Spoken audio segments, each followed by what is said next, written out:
This podcast is brought to you by Penji. Penji is a creative subscription service that gives you access to pre-vetted, agency-trained creatives from all over the world. From graphic design to illustrations to social media management and web development, it's all included for one monthly price. It's time to say goodbye to the hassle of searching for top-notch creative talent. With Penji, you get quality and consistency delivered right to your inbox every day, carefully crafted for you by humans. So meet your new creative team today. Head over to penji.co for more and enter the coupon code located within the podcast show notes.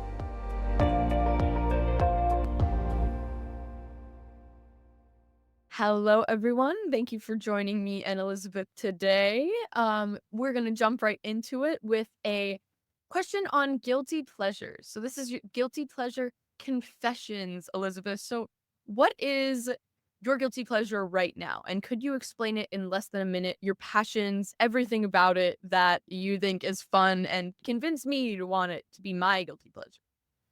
Yeah. And this is a great question going into Lent. I'm actually figuring out this and what I need to give up starting tomorrow. My guilty pleasure is reality TV and like Bravo. I'm a Bravo holic, I guess you could say. I a- I love studying people. I think that's just a part of being a producer is you are someone who goes on set with people for 16 hours a day, sometimes, hopefully not always. But I just find it fascinating. I used to say it was just for the fashion, and now I'm realizing it's not. It's great to watch from a like anthropological perspective. I saw someone say that recently that people who watch it are, so I'm holding on to that. No, it's a lot of it's just like a talk track, honestly, to where I have it playing when I'm doing house chores. So, My sister but did the same thing. yeah, I you know, think it is a very there you go. I was just gonna say, I think it's a very good thing to have on in the background because you can kind of like zone out a little bit and do other things because there's so much going on. But I love reality TV as well. Yeah. What's your favorite show? That is so good. I do love the dating shows, which is like maybe even more of a guilty pleasure, but I started to get more into my sister started me on Housewives. Yeah. So the Real Housewives is I don't know why I didn't get into reality TV until I was much older, but I don't know why I'm so akin to it now. It is something that is it's like a train wreck, and you can't you're so kind of repulsed a little bit by the drama of it, but you can't look away. Yeah. And I think I love things like that. Definitely. Definitely. I feel that. And then like it's a little bit different, but game shows too. Like I'm really into traders right now. So we'll see how that and think that. But yeah. I do love a game show as well. Well, thank you for sharing your guilty pleasure. It is already mine, so unfortunately you did not convince me, but that's okay. But thank you again for joining me today. This is the Fully Managed podcast for everyone who is unfamiliar. This is a podcast where we discuss marketing and business tips to help assist you on your business journey. I'm your host, Shannon, Benji's partnership coordinator, and I'm joined here today with a very special guest, Elizabeth Karner from the Brandon Agency. Thank you so much for joining me today again. Yeah. Thank you for having me. I'm excited to talk all things marketing and business. So yeah. So, could you start by telling us a little bit about yourself, maybe introducing yourself differently than I would? Anything that you think is relevant on your business journey, even up to this point, that you think would be nice to share, and everything that you're doing now. Yeah. Um, I have a little bit of I don't know if there is a traditional story when it comes to, unless it's like went to film school, went and decided to become a producer. But even then, I think that's usually a journey for people. For me, I went to undergrad and studied art. I was a studio art major. Came out of college at a time where I thought I'll be lucky to get a job where at a coffee shop getting 40 hours a week. A good time in the economy. Ended up at a resort in upstate New York where I was kind of doing a hybrid role of being a graphic designer for them, creating a lot of brochures, flyers, things like that, but also being a buyer for their internal gift store. So had to study audiences at that time. I don't know if I would have put it in that technical term, but I needed to be aware of who who's my audience, who's my target. Had the opportunity to go to grad school while I worked there. So did a remote MBA program, which I think was really great because I've always loved business and it allowed me to mix business and art together. And as I was in that role, I grew more in project management, admin, ended up managing the marketing department before I left, marketing and sales and comms in house there. Learned a lot. Ended up moving back home where I grew up. Um, just for a lot of different reasons and was in-house at a couple of different places doing more of your traditional marcom or marketing communications roles. But always just had this desire to get into agency life. I think it just was that like, "Ugh, I want to go and make ads. And had the had the chance at a small agency to be a client services person, an account manager slash project manager. It was, wore many, many hats there. They did not have an in-house producer. When I was in-house, I did, especially at the resort and another place I worked, I did a lot of event planning where I was planning conferences down to like the minute in speeches. And I think that prepared me for production. As a producer, you were in charge of just like bringing everyone together. I like to say I'm a specialized project manager, and slash event planner because when you go and film a commercial, it is an event, And then yeah, you have everyone's call time. You're in charge of that. When they're getting fed, you work with your first AD, if you have the budget for a bigger crew, on what shots are going to happen when you're communicating with the client, keeping them happy. So a lot of moving parts. And so, yeah, I realized I had a bug for it. I had a creative director that I was thinking, do I leave this secure job as an account manager? I've kind of built my career up to this. I'm 30 years old at this point.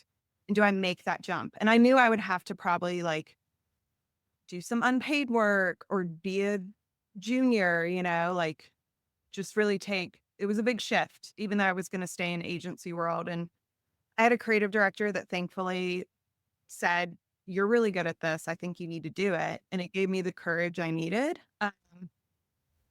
Was able to apply as a junior producer at an agency before Brandon, worked my way up to line producer, which means like oversaw the budgets plus doing normal production work.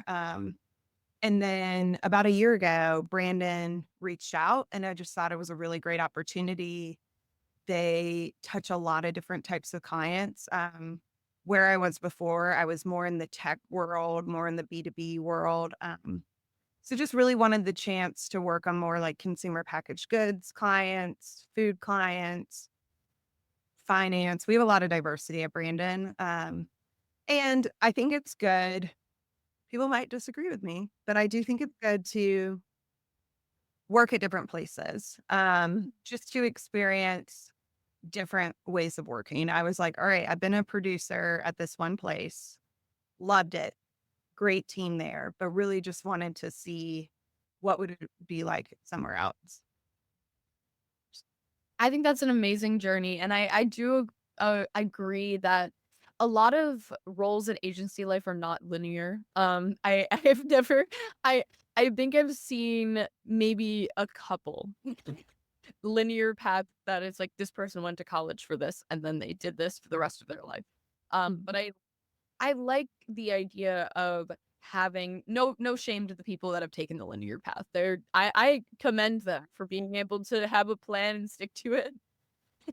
But I think that having this experience in different roles really helps you be more all-encompassing sometimes, where you have this experience of knowing what's going on in other areas, even if you're not actively involved in them. Because I think it really helps you be part of a team more than if you've settled in this one spot and this one role for so long that you might be more narrowed in the way that you're thinking about things. So I love the idea of being able to consider all these other facets of what you do. Right. Well, and it's like you never want to be pigeonholed. Yes, if you stay at one place or you're in one role your whole life, you become an expert in it. There's institutional knowledge. And I'm not going to say that isn't valuable because it really is, especially in this day and age when people jump around so often. But I think that's really important as well as not getting trapped in, well, this is the way we've always done it. Yep. Um, I think you bring someone in new and they can offer a really fresh perspective and they're they can question things and you can be like, oh, I never thought of it that way. Not that they're always right, but I think that can be really healthy for a company. Yeah, that's where I'm a big proprietor of hiring people out of college, despite the fact that they're like new and inexperienced. I think one, if you want someone, and maybe this is a little and maybe this seems a little backwards, but if you want someone that is loyal to a company and you treat them well from the beginning, like they might want to stay with you longer solely because they don't think that they can have it better, which sounds bad because obviously you want people in your company, especially if you care about them, to grow. And maybe they might have to leave in order to do that. But I think if you want someone to be a good fit for your company, sometimes you need to train them from like the ground up because that outside perspective is really great, especially when you want to be questioned on something or maybe you need to be questioned on something. But sometimes if you just have the specific culture and you think that everything's going well, then young people are great to have in that way as well, but to also question things because they have new knowledge from their different major that might be updated now as to when it was 10 years ago, or they have a new perspective of what certain generations are akin to and want to see. And I think that that is I love a fresh new perspective. I think they're really valuable and not valued as much as they should be. Yes, I agree with that. Well, and I think that's where agencies can be so valuable to Mhm. businesses because we are coming in with a fresh perspective. We aren't getting bogged down in the weeds of admin things. We're able to say, like, does this strategy truly make sense for reaching your target audience? Also, a lot of times, you can get a team of 5 to or more, depending on what your needs are, subject matter experts versus like, because I did the in-house thing where it was like, I'm supposed to be an expert in design, in PR, copywriting, strategy, versus, oh, I can hire a team that has someone who is constantly learning new strategy techniques, keeping up their expertise on that. A copywriter who does it daily and their skills are super excellent. Me as a producer, I have to stay up on industry trends. It's not something I do twice a year. So I think that's really where an agency can be super valuable and really help a company grow. Yeah, 100%. We see that in our work all the time where one marketing coordinator or one marketing manager is doing everything under the sun. And there is definitely a trend in agency work where there's a wearer of many hats, especially when you're a startup or a smaller agency. But um, I think that businesses are more likely to fall into this trap of we can't afford to hire more people or like another person, whereas like hiring an agency might be less money than hiring a whole new person, just one person. And I think people don't consider that a lot of the time. I wanted to switch gears a bit because I really want to hear about this. Can you walk me through like a day of production? Yeah. Mm, Okay. So as a producer, really where most of my role is in pre-production. There's a saying that I think it's 2 hours of pre-production is worth 1 hour on set. So like you've got to plan and spend the time to get ready. As a producer, we are bringing the director's vision to life. We are hiring the crew he needs. We are working with, if you have it, a location scout to find that location or the studio. We really are being the comms and the project manager to bring all the parties together that need to be there on film day. So production is broken up into three main chunks of pre-production, production, post. And or principal production is another term for production, and that's when you are filming. So hopefully you've gotten all your ducks in a row, your script is written, your storyboards are done, client has approved it, you hire all your talent, you've done callbacks, you have your wardrobe ready to go. And then on production day, average is a 10-hour day. Some do 12 hours with load in, load out. You're filming for about 10 hours. And you have a schedule of shot, we call it a shot list of like, this is every shot I'm getting within a scene. And a scene would be, you know, oh, we're filming in the living room. That's what this scene is. And if you think about a shot, a good way to think about it is if you have two people talking, you know how you'll see the face of one person talking and then it flips to the other person talking.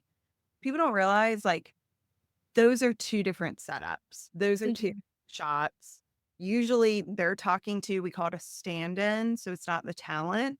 So they're talking to the person that you don't see delivering the lines. That happens more in TV shows. When it comes to commercials and content creation, I think we all know content's king. It's definitely let's capture as much in this short amount of time as possible. And so with that, there needs to be a lot of planning. You have to plan. Traditionally, you're shooting like a 60 to 30-second commercial, and then that's going to be broken down. And even from then, there you can have like social vignettes. You really have to think of all your medias now, and you're not just shooting a 90-second commercial. I've even seen that shift in the last like 4 to 5 years where we would script out, excuse me, a 90-second commercial and then it got shortened to a 60.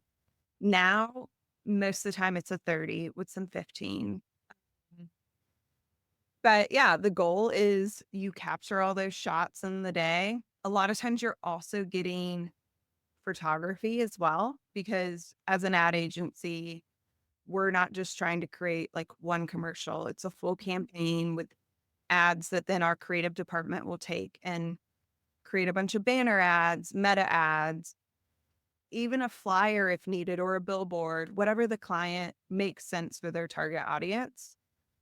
So between shots, we'll have a photographer come in and capture those still images that will be turned into an ad, using Figma or Photoshop.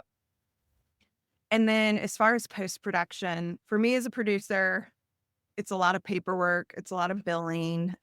So on the front end, I hopefully can create a budget. Sometimes I'm given a budget and then I have to make it work. Yeah. Rob Peter to pay Paul. Yeah. I mean, a lot of negotiating, just a lot of moving parts. And then on the back end, it's taking care of invoices for every single crew that was on set, taking care of talent invoices, filing paperwork. So usage in this day and age of social media being so big, I think people can forget that usage is still a thing when it comes to ads. So when I am presented a campaign, I'm first going to ask, what is the usage? What is the media being bought for this? Is it going to be out of home?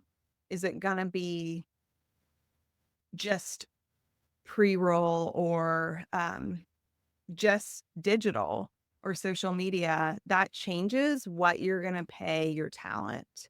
Especially nowadays with AI, I think people are a little bit more hesitant about the rights they sign away and the timeline, which is fair for them because if I acted in a spot and it had a 1 year usage and then the company's like, I don't want to make another commercial, which is totally fine.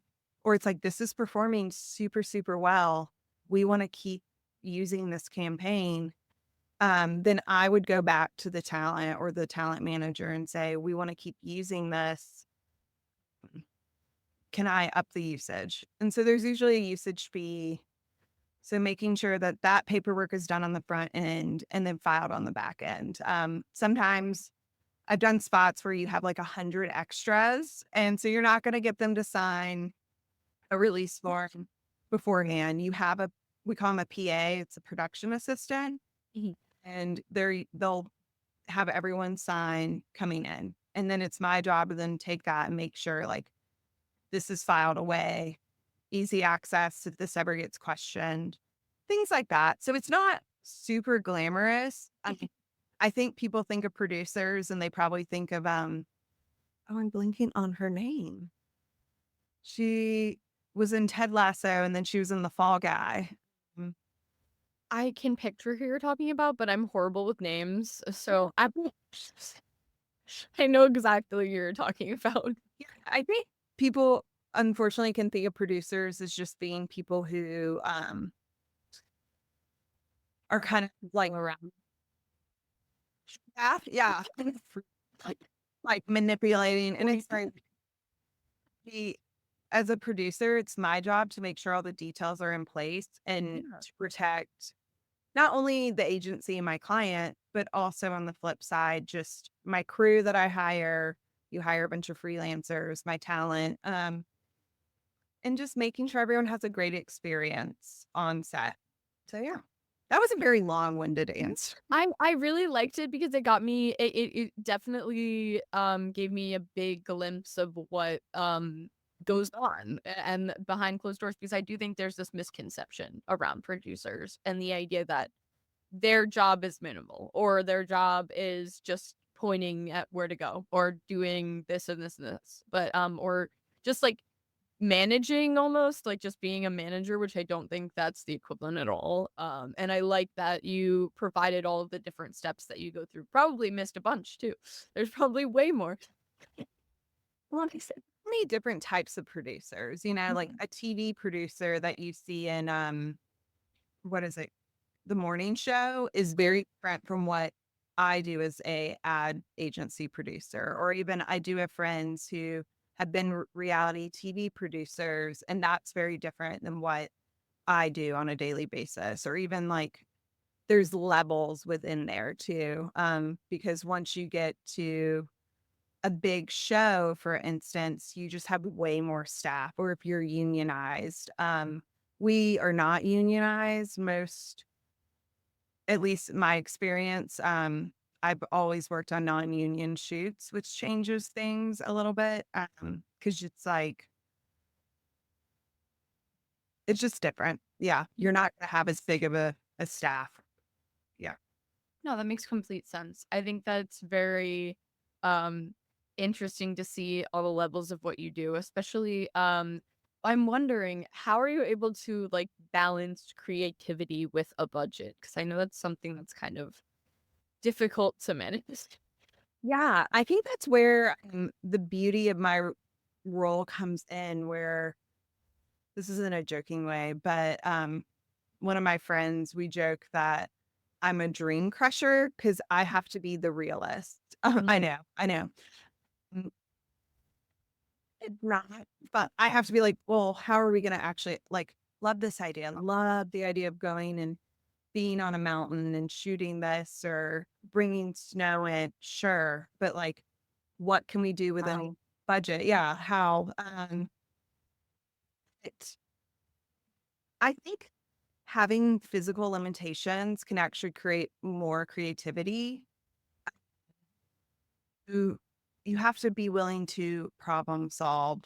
I also think making sure what is the key messaging? Like, there's the saying, keep it simple, stupid, like KISS. Like, yes, this is a beautiful shot. And I love this. I love the idea of like getting a camera rig and having all this beautiful lighting. And this setup's going to take us probably an extra 2 hours, but it doesn't make our day. Is it really getting the content the client needs? And is it communicating that clear message? And so I kind of joke that not, yeah, I mean, that I am a dream crusher, but also I think that's where my role is so important because I work hand in hand with either an art director, creative director, or at both of my agencies, we have an in-house director slash DP. And so, if you go to a traditional production house, they are the creative head versus the producer is more the business side. And I think that yin and yang, that tension works really, really well. I can't imagine me having to do this on my own and being a producer. And I'm not a director, nor do I want to be. And I can't wear that hat. There are times where I get to come in and be like, hey, have you thought about this? What if we do that? Um, and I think that's where I get to be creative, but yeah, it's working with people. It's a partnership for sure. Sure.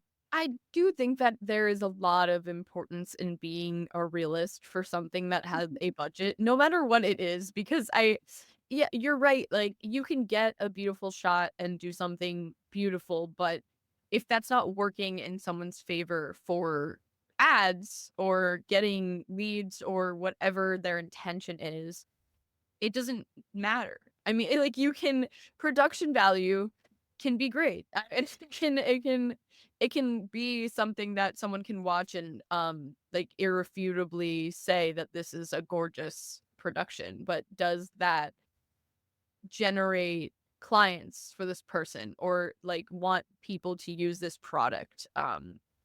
If it doesn't do that, then it's basically for nothing.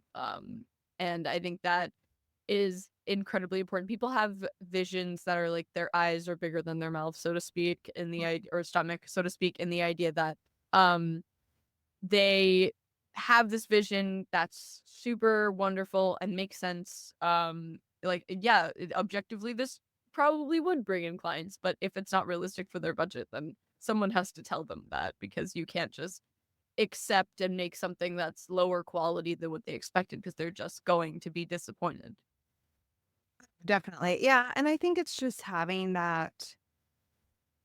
I don't know if you feel this way, but I think as anyone in the agency world, there's this education aspect. Not that our clients are very smart people, but they are having to manage up and down a lot of the times. And they have KPIs they have to meet. There's just a lot of pressures where they're not supposed to be experts in, like I said, all those different fields. Like they can't be. And that's where I think we can come in and be like, listen, this is your key audience. How do we communicate to them? Or if you want to do that, it's going to cost X.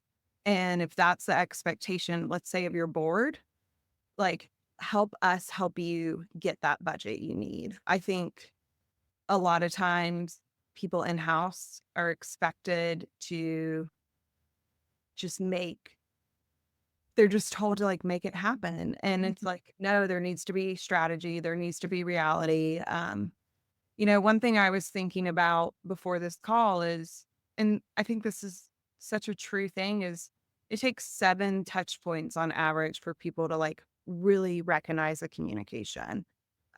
And with that, that means you are putting in like, whether it's a drip email campaign, whether it's paying for, banner ads, having a billboard, whatever it is, there's these 7 different touch points before someone's like, "Oh, yeah, there that is." And I think sometimes we forget about repetition being needed. I think we can think like, "Oh, I just need to have this one great campaign, this one great script and hit people, and that's gonna make them change their habit." I mean, really, that's what we're doing as marketers. We are getting someone to buy a service, buy a product, change something they're already doing, like change the convenience, make a business change if it's B2B, make a lifestyle change if it's like, let's say you're selling some kind of healthcare product, be willing to go shop at, you know, take a chance on this brand of clothing or this. We have a whole outdoor division. So it's like, why would you buy this knife versus the other knife? Things like, so yeah, I think that can go a long way. That was long winded. I'm sorry. Please don't apologize. I completely resonate with your point because I do think that agencies are in charge of educating clients pretty often. And it's not because they're completely clueless surrounding the idea, but I think it's just they're asking you to do a service for them because ultimately they either don't want to do it themselves or they can't. And so obviously there's going to be gaps in which they need filled in order to understand certain things. And I don't think that's wrong on them or their part to not understand the whole picture every time, but I think that it is on them to understand and take into account what you're saying and believe you. And I think that obviously transparency and trust goes with that. But it is very important for them to understand all of the process when it's going on, unless they're a very hands-off kind of client and they just have the budget and they're willing to throw the budget at you and let you do whatever you want, then that's on them if it doesn't come out the way that they want. But it is a huge thing for agencies to educate clients in the services that they provide, despite the fact that they are coming to them for that exact service. Yeah. Well, and it goes back to having been in house. One person can't do it all. I mean, it's just not reality. You can half-ass do it all. So it's very difficult to manage. Definitely.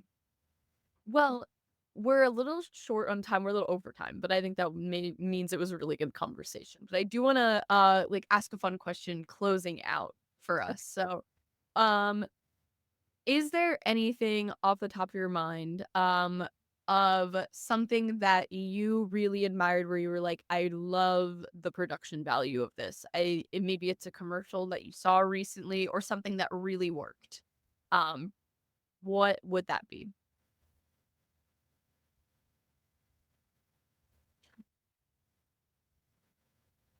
A commercial that has just like been burned in my head for 2 decades. So I think great creative, you wake up and you just remember it. So this was probably 20 years ago. Tampax, I think. I could be wrong on the brand, but it was some kind of feminine product brand. Came out with a commercial where there was no sound. And I think that was genius because, this is a time before streaming, before social media, but commercials were loud, in your face. I think even now, one thing I've noticed is commercials will be a lot louder than the show I'm watching. And even nowadays, we sit there, not everyone, but I think most people sit there and watch TV and have their phone in their hand. And when there's a commercial, you look down and you're scrolling. And to have a commercial with no sound, you're going to look up. Like I remember I didn't have a phone at the time, but I remember looking up and being like, what is this commercial? Why is it suddenly silent? You think something's wrong with the TV, so you actually have to look up because you're So I looked up and I'm watching the words pop up. I think sound design is something that is overlooked in general. I think it can be very, very powerful, whether it's lack of sound or sound in the right place. I also think I wish jingles were still around. I know, Love like, Jing. like Liberty. I think we all know it. Liberty, liberty, liberty. Yeah, it sticks in our head. And talk about good marketing, or we are farmers. Like, I still remember phone number jingles for local like carpet companies from when I was a kid. I, just because they made a jingle based on the phone number. right. And I feel like that's a missed opportunity. I know that we have moved more towards social media, but it's like there's still that opportunity for there to be maybe a jingle, a brand to have something on social media. If anything, kind of like if you think about it, I don't think, is it CapCut that has the jingle at the end where it's like "Du-du-du-du"? They have a noise, I think. Or maybe got rid of it though.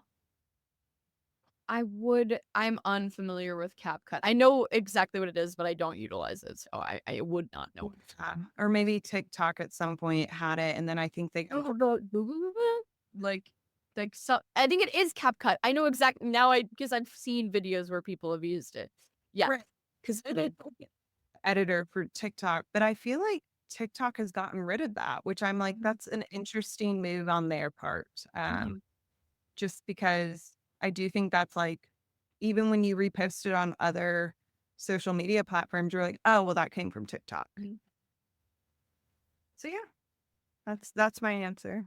I really love that. I mean, I think that well, I think the advice of use more jingles is a great thing to end on because I really hope that that happens more. Maybe it's a sort of marketing manipulation in the way that this psychologically damages my brain because I wake up and I have the "We Are Farmers" jingle in my head, but it works. I will, if I need insurance, I might think about that because it's in my head. But, no, I really appreciate your take on that because I think that there's a lot of different, opinions that people have of, what their favorite thing is, and I always wanna know why 'cause, I do think that that, contributes to how good your work is, like, what you admire and what, you see in media that, you strive for and, look for in your own work. Well, and I think the key is being disruptive. I think we forget that, where especially nowadays where there is so much trend marketing, where it's like, oh, well, this is a trend, let me hop on that. But does that make sense for your brand? And is that truly disruptive?